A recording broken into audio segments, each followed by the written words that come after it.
¿Quiénes escribieron los libros de la Biblia? ¿Quiénes son los autores de la Biblia, tanto del Antiguo Testamento como del Nuevo Testamento? Hay ciertos libros que tienen, ¿no?, una autoría más o menos clara. Por ejemplo, el Evangelio de San Lucas, una carta de Pablo, o de pronto algún texto del Antiguo Testamento, ¿no?, como por ejemplo el libro de Baruch. Nosotros tenemos algunos libros de los cuales nosotros tenemos cierta casi seguridad, digamos así, de que fueron escritos por aquel autor que allí aparece como si fuera el autor.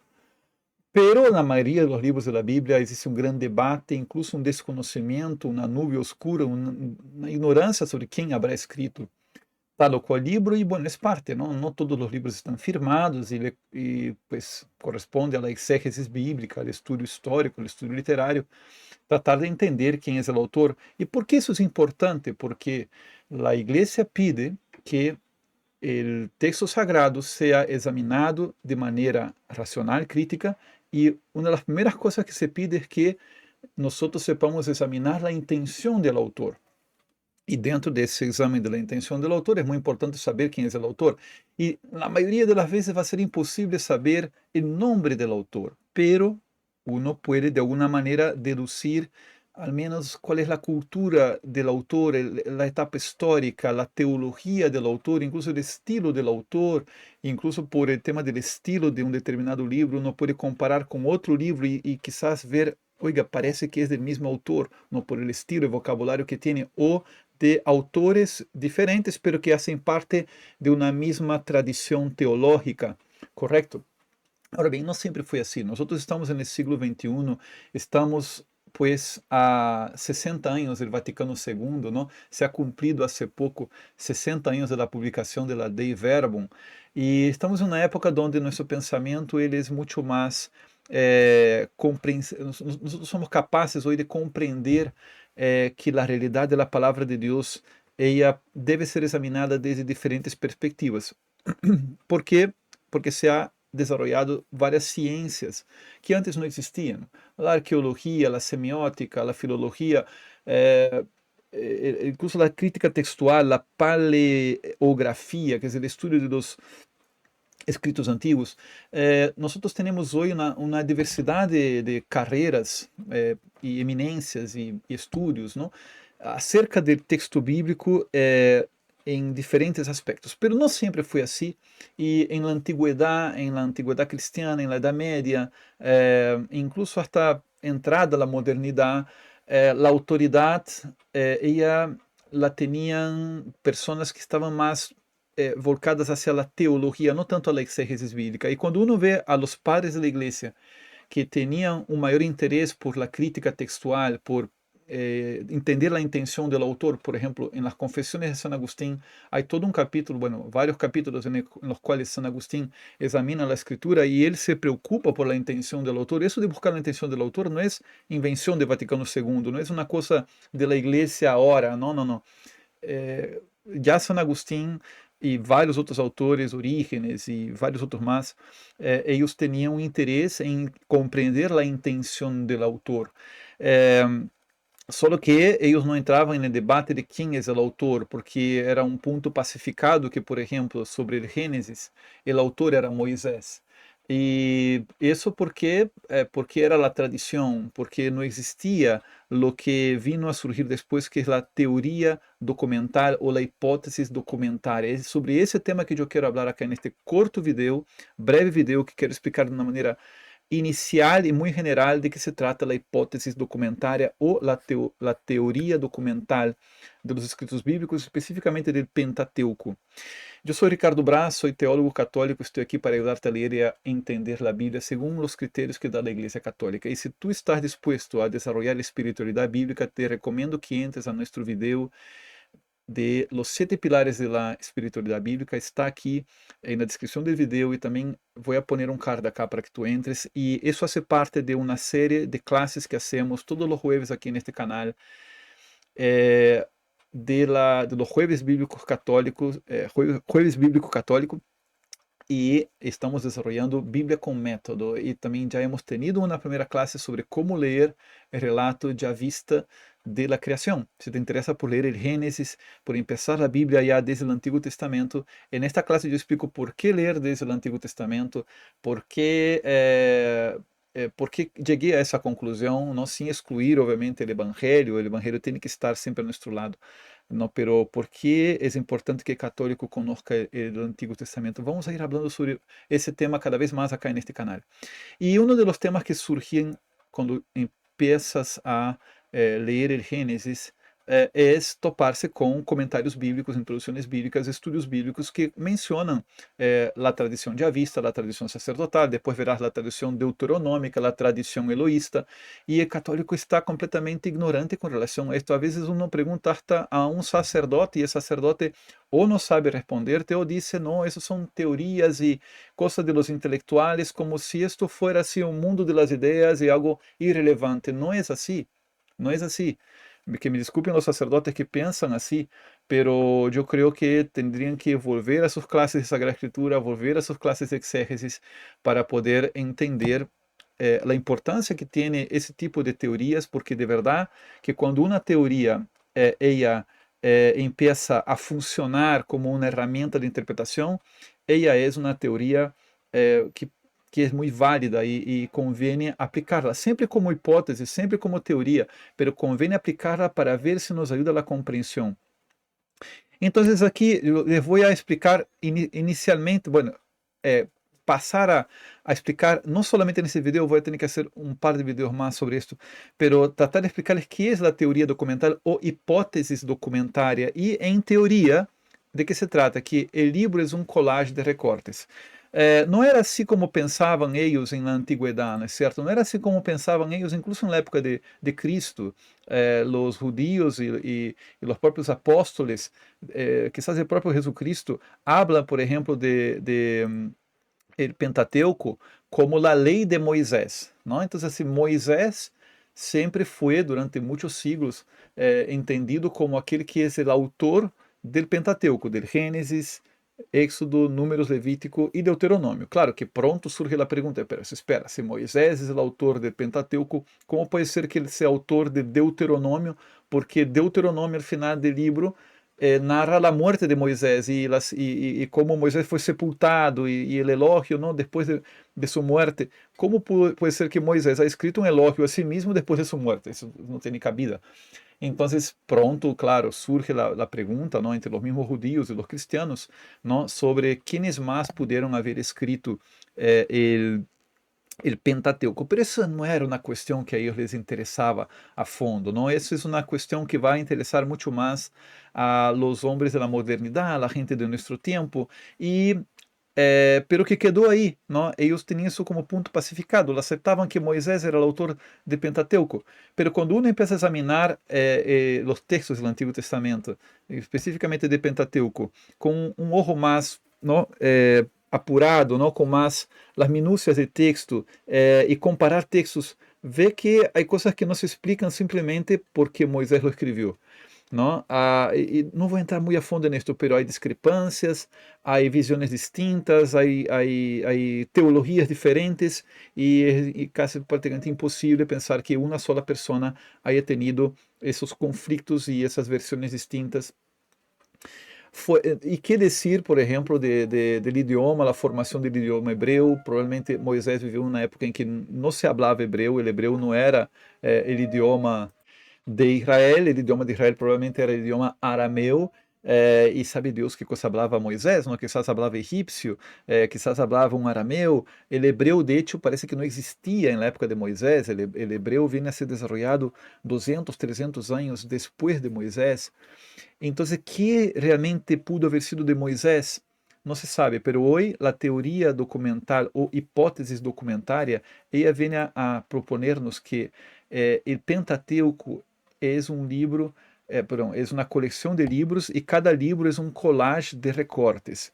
A teoria documental é a explicação hipotética da redação de los livros que não foram escritos por um solo autor, sino que tiveram um origem mais complexo, em diversas fuentes e tradições de distintos lugares y tiempos o tiempos, desde perspectivas distintas. Es decir, que leemos un libro del Génesis y decimos eso es ley de Moisés, pero en realidad ese libro del Génesis no fue escrito por Moisés ou não foi escrito solo por Moisés, sino que foi escrito por vários autores de diferentes fuentes, diferentes tradições em distintos lugares, em distintas épocas, não?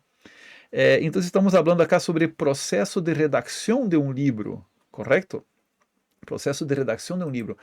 Aí algumas pessoas dirão com estranheza, pero Ricardo, essa é uma hipótese que surgiu na época racionalista, já por Julius Wellhausen, não? Quem foi o iniciador dessa teoria, dessa hipótese, foi um homem chamado Julius Wellhausen. Ele era, sequer era católico, não? E ele saca essa teoria no século XIX, de hecho em um ambiente protestante e tendendo ao racionalismo, e foi muito usada por racionalistas essa teoria. Então alguns católicos argumentam, não podemos usar essa teoria porque mira de onde nasceu, de quem vino, não? Bueno, de hecho essa foi a primeira atitude dos católicos no século XIX, esse rechazo inicial, digamos assim, a esse tipo de teorias, pero já no século XX houve uma maduração, incluso com encíclicas papales, não? La Divino Afflante Spiritu, Providentíssimos Deus, encíclicas aí de começo do século XX que vão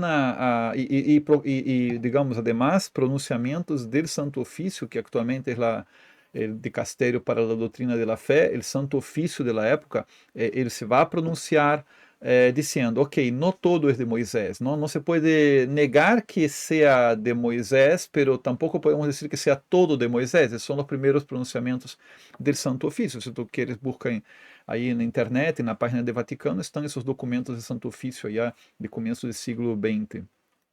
E pouco a pouco essa teoria foi sendo aceitada na Igreja Católica.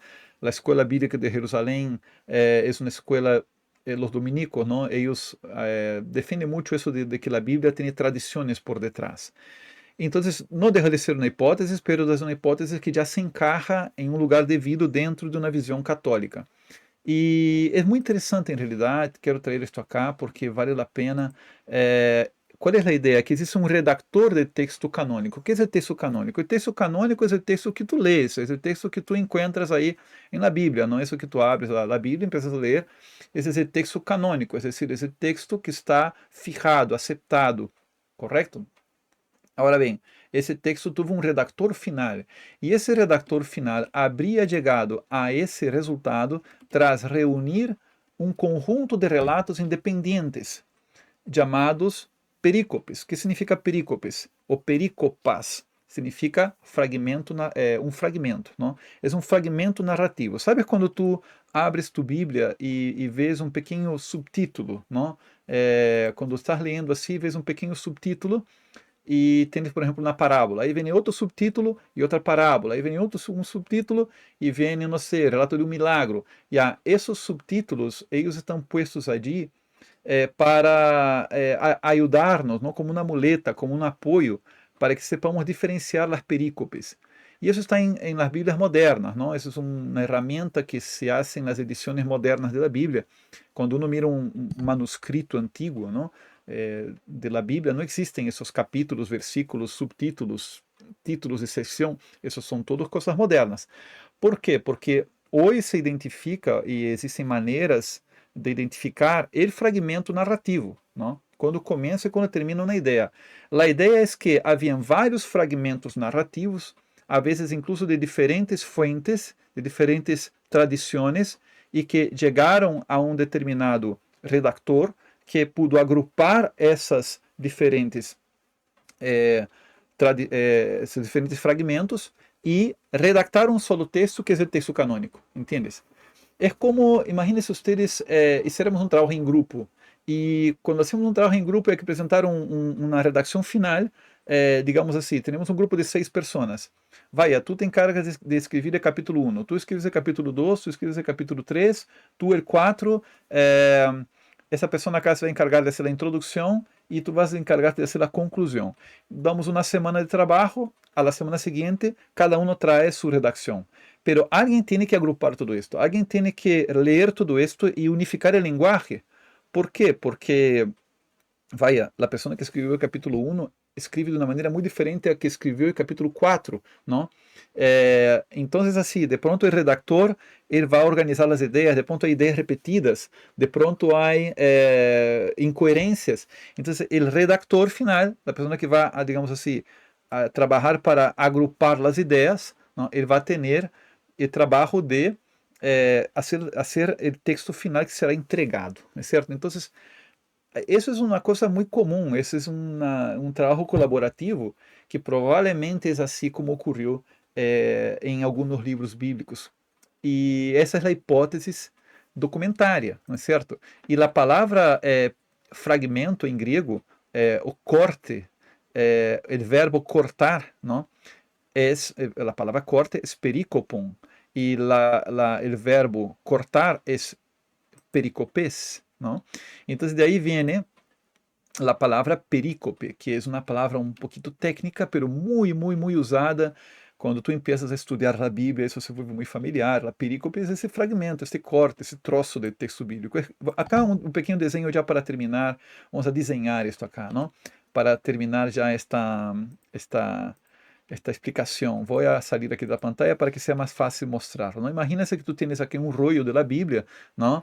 E este rollo ele tem diferentes fuentes. Vamos, tem a fuente amarilla, a fuente verde, a fuente azul. Não? Digamos que a fuente verde é um autor do siglo X. La fuente amarilla es del siglo XI y la fuente azul es del siglo IX. Son de diferentes épocas. La del siglo XI, la siglo X, el verde es de Judá. La amarilla es de Samaria. Y la azul es de lugar indefinido, ¿no? Entonces, el redactor final, ele encuentra, por ejemplo, por decir, sobre o Éxodo, não? História sobre o Éxodo, sobre o passo do Mar Rojo, sobre as plagas de Egipto. As plagas de Egipto é assim. São 3 tradições, aparentemente, que estão ali no texto de las 10 plagas de Egipto. A tradição javista, a tradição eloísta, a tradição sacerdotal. Temos textos de las 3 tradições. Então, temos uma plaga, ou 2 plagas de la javista, 2 de la sacerdotal, e 3 de uma, 4 de outra, e assim vamos juntando. E aí que ha hecho o redactor final? Ele tomou os fragmentos e los foi ordenando, não? Lo foi ordenando no texto. Então, quando tu lees o texto, tu lees de corrido, não? Certo? De corrido na história. Isso foi obra do redactor final. Pero, em realidade, o que tu estás leyendo é como uma manta de retazos, não? É como se estuvieras leyendo uma manta de retazos, decorrido na manta de retazos. E aí tocaria ver, por exemplo, quais são flores, quais são formas geométricas, quais são rosadas, quais são amarillas, não? Agrupar isto para identificar as diferentes fuentes, não? Então, as perícopes, os cortes, eles haviam sido compilados, editados e redactados hasta conformar um solo livro, de modo análogo à la confecção de uma manta de retazos. Finalmente, essa teoria explica de forma satisfatória a redação de diversos livros da Bíblia, tanto do Antigo como do Novo Testamento. Esse é o caso dos livros do Gênesis, do Éxodo e também o caso de los Evangelhos, correto? Então, existe muito debate sobre as fontes do Evangelho. Há partes do Evangelho de Lucas que foram aparentemente tomadas de Mateus, outras tomadas de Marcos, outras de fontes diferentes, não? A las quais Lucas teve acesso, não? A la hora de escrever seu evangelho. Espero que este vídeo te haya gostado. Dale like, inscríbete se não estás inscrito, compártelo a quem tu creas que esse vídeo pueda servir e te espero en la siguiente clase sobre este mismo tema. Y nosotros vamos a seguir hablando de esto porque vamos a hablar de las 4 tradiciones del Pentateuco. Vamos a enumerarlas para que tú puedas conocer essas tradições do Pentateuco. Hasta la próxima.